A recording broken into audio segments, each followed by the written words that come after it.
നമസ്കാരം. ഒരു പുതിയ വഴിയിലേക്ക് എല്ലാവർക്കും സ്വാഗതം. ഇന്ന് നമ്മൾ പറയാൻ പോണത് ഒരു ടീച്ചറെ കഥയാണ്. ഒരു ടീച്ചറെ 4 സ്റ്റുഡൻറ്റും കൂടി ഗർഭിണിയാക്കിയ കഥയാണ്. അപ്പോൾ എന്താ വെച്ചാൽ ടീച്ചർക്കാന്ന് വെച്ചിട്ടുണ്ടെങ്കിൽ ഭർത്താവുണ്ട്, അവർക്ക് കല്യാണം കഴിച്ച 5-6 കൊല്ലമായിട്ട് കുട്ടികളില്ല, അതിൻ്റെ ഒരു വിഷമം കാര്യങ്ങളൊക്കെ ഉണ്ട്. ടീച്ചറാണെന്ന് വെച്ചിട്ടുണ്ടെങ്കിൽ ജോലിക്ക് പോകണം, അതുപോലെ തന്നെ ഭർത്താവിനും ജോലിയുണ്ട്. അവർ വളരെ സന്തോഷമായിട്ട് ജീവിച്ച് ഇരിക്കുന്ന ഒരു സമയത്താണ് പെട്ടെന്ന് ഈ ഒരു ദുരന്തം നമ്മുടെ ടീച്ചറെ ജീവിതത്തിലേക്ക് കടന്നു വരുന്നത്. അന്ന് അവിടെ ഒരു സ്പോർട്സിൻ്റെ ഒരു ഇത് നടക്കണം. അപ്പോൾ ആ സ്പോർട്സിൻ്റെ ഇത് ഒരു വലിയൊരു ഇവൻറ്റ് നടക്കണം. ആ ഇവൻറ്റിൽ ടീച്ചറാണ് അതിൻ്റെ ഏറ്റവും വലിയ അതിൻ്റെ ചാർട്ടിൻ്റെ ആയിട്ടുള്ള എല്ലാ കാര്യങ്ങളും, എല്ലാ അടിമുടി, എല്ലാ കോളേജിലെ എല്ലാ കാര്യങ്ങളും നോക്കുന്ന ടീച്ചറാണ്. അങ്ങനെ നോക്കി കുറച്ച് കഴിഞ്ഞപ്പോൾ ഇതെല്ലാം കഴിഞ്ഞ് കുറച്ച് കഴിഞ്ഞ് നോക്കിയപ്പോൾ 4-5 കുട്ടികളെ കാണാനില്ല. അപ്പോൾ അങ്ങനെ വേറൊരു ഒരു സ്ഥലത്ത് ചെന്നപ്പോൾ പിന്നെ ആ 4-5 പിള്ളേർ അവിടെ ഇരുന്നിട്ടുണ്ട്.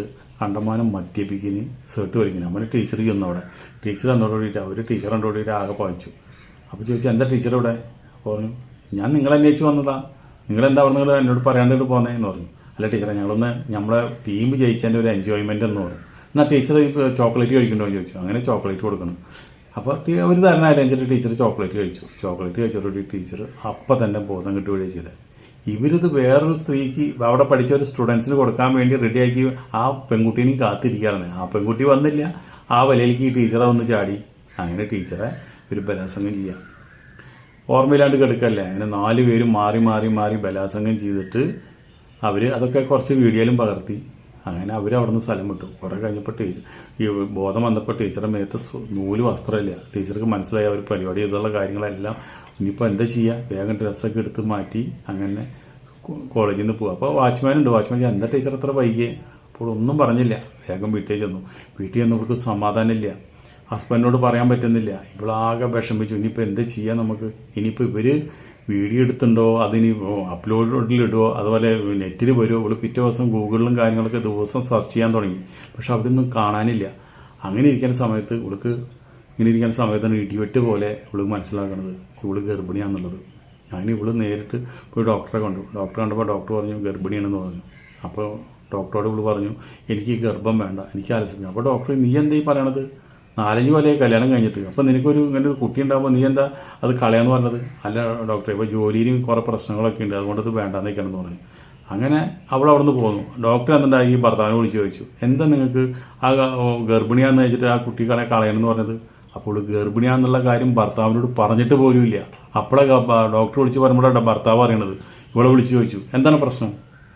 നീ എന്തിനാണ് ഈ ഗർഭം വേണ്ടാന്ന് വയ്ക്കാൻ പോണത് എന്ന് ചോദിച്ചു. അപ്പോൾ പറഞ്ഞു, ഇത് നിങ്ങളുടെ കുട്ടിയല്ല. ഇനി അവൾക്കുണ്ടായ എല്ലാ സംഭവങ്ങളും പറഞ്ഞു. അപ്പോൾ ഇയാൾ പറഞ്ഞു, ഒരു കാര്യം ചെയ്യും, എത്രയും പെട്ടെന്ന് നമുക്ക് പോലീസിൽ അറിയിച്ചിട്ട് അപ്പം തന്നെ അവരെ അറസ്റ്റ് ചെയ്ത് കൊണ്ടുപോകാനെന്ന് പറഞ്ഞു. അപ്പോൾ ഇവൾ പറഞ്ഞു, അതുകൊണ്ടൊന്നും ഒരു കാര്യമില്ല.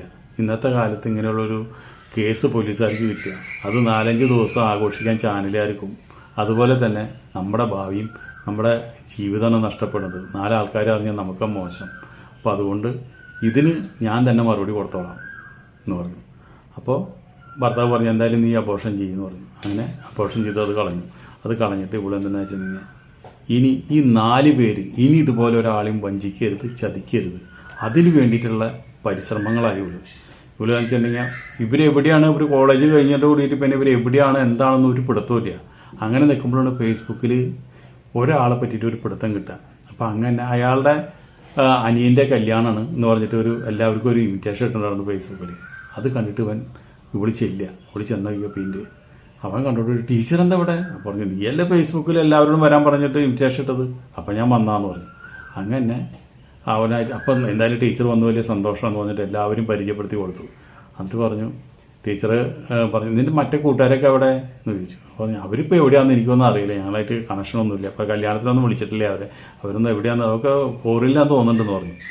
അപ്പോൾ ടീച്ചർക്ക് ഇവനെ വെച്ചിട്ട് ആ ഒരു കേസിൽ ഇവനില്ല കേട്ടാ, പക്ഷെ ഇവൻ്റെ 4 കൂട്ടുകാരാണ് വേറെ ഉള്ളത്. അത് വെച്ചിട്ട് അവന് ട്രേസ് ചെയ്യാൻ പറ്റുമോ, അവനെ അറിയാം, ഈ കാര്യങ്ങളൊക്കെ ഇവനെ അറിയോ എന്താണെന്നുള്ള അറിയാൻ വേണ്ടിയാണ് ടീച്ചർ വന്നത്. അങ്ങനെ വൈകുന്നേരം വരെ ടീച്ചർ അവിടെ നിന്നിട്ട് വൈകുന്നേരം പറഞ്ഞു, നീ എന്നെ ബസ് സ്റ്റാൻഡിൽ കൊണ്ടാക്കുമെന്ന് പറഞ്ഞു.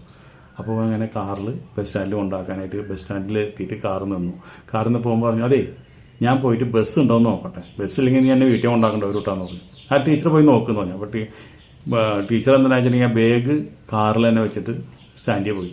ഒരു 10 മിനിറ്റ് 5 മിനിറ്റ് അവിടെ സ്റ്റാൻഡിൽ ഇരുന്നിട്ട് തിരിച്ചു വന്നിട്ട് അവനോട് പറഞ്ഞു ബസ് ഉണ്ടറാ നീ പൊക്കോ എന്ന് പറഞ്ഞിട്ട് ബാഗ് എടുത്തിട്ട് അവനെ പറഞ്ഞയച്ചു.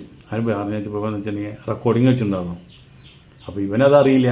ഇവനെന്താണെന്ന് വെച്ചിട്ടുണ്ടെങ്കിൽ ഇവൻ എൻ്റെ കൂട്ടുകാരെ വിളിച്ചു. കൂട്ടുകാരെ വെച്ചിട്ടുണ്ടാ ടീച്ചർ എൻ്റെ അനിയൻ്റെ കല്യാണത്തിന് വന്നിട്ടുണ്ടായിരുന്നു.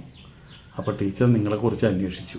നിങ്ങൾ ചെയ്ത കാര്യങ്ങളൊക്കെ അന്വേഷിച്ച് അറിയാൻ വേണ്ടിയിട്ടാണ് ടീച്ചർ നടക്കുന്നത് എന്ന് പറഞ്ഞിട്ട് ഫോൺ ചെയ്യുന്നുണ്ട്. അപ്പോൾ പറഞ്ഞു അതൊന്നും കുഴപ്പമില്ലടാ, ടീച്ചർ അങ്ങനെ അലമ്പുണ്ടായി വരികയെന്ന് വെച്ചിട്ടുണ്ടെങ്കിൽ ടീച്ചറെ ഫീസ് നമ്മുടെ കയ്യിലുള്ളതല്ലേ, അത് കാണിച്ച് നമ്മൾ ഭീഷണിപ്പെടുത്തും. എന്നിട്ടും പറ്റിയില്ലെങ്കിൽ അത് നമ്മൾ ഇതിലിടും, നമ്മൾ നെറ്റിലിടും, അതോടുകൂടി ടീച്ചർ ഓഫീസ് പൂട്ടും എന്ന് പറഞ്ഞു. ഈ സംഭാഷണം കേട്ടോടുകൂടി ഇവൾ ആകെ തകർന്നു പോയി.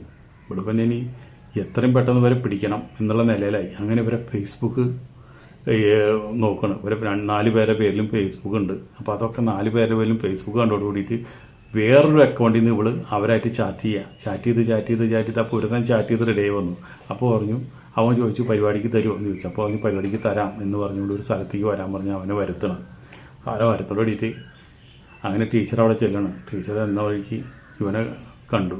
ടീച്ചർക്ക് കണ്ടപ്പോൾ അവന് മനസ്സിലായി, അപ്പോൾ ടീച്ചറിനല്ല എന്നെ വഞ്ചിച്ച് വേറെ ആളുടെ പേരിൽ പറഞ്ഞ് ചാറ്റ് ചെയ്ത് എന്നെ ഇവിടെ എത്തിച്ചതല്ലേ എന്ന് പറഞ്ഞു. അപ്പോൾ അതേടാ, ഈ അന്ന് ചെയ്ത കാര്യങ്ങൾക്ക് നിനക്കൊക്കെ ഞങ്ങൾക്ക് തിരിച്ചടി തരാണ്ട് ഞാൻ മരിച്ചു പോയാൽ അത് വലിയ തെറ്റാണ്.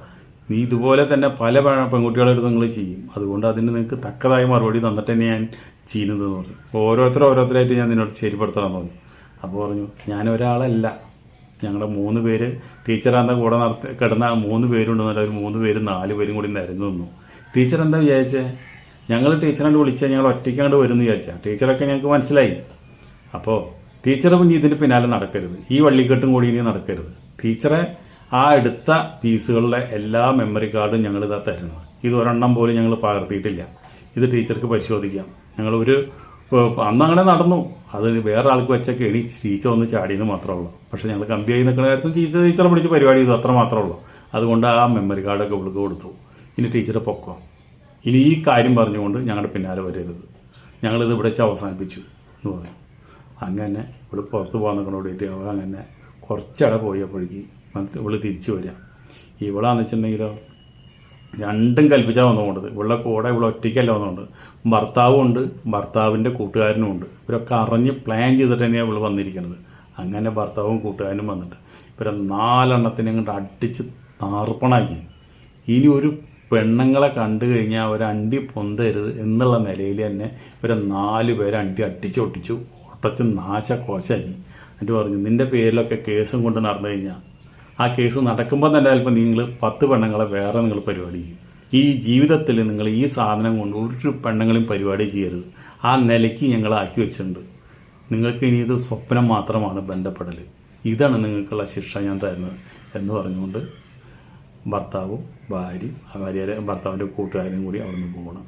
അപ്പോൾ ഇതൊരു ശരിക്കും പറഞ്ഞു കഴിഞ്ഞാൽ ഇന്നുള്ള ഒരു തലമുറയ്ക്കുള്ള ഒരു താക്കീതാണ്. അപ്പോൾ കഥ എല്ലാവർക്കും ഇഷ്ടപ്പെട്ടെന്ന് വിചാരിച്ചുകൊണ്ട് ഈ വീഡിയോ ഇവിടെ നിർത്തുന്നു. അടുത്ത് നല്ലൊരു വീഡിയോ ആയി വീണ്ടും വരാം. അതുവരെ നിങ്ങൾക്ക് എല്ലാവർക്കും നന്ദി, നമസ്കാരം.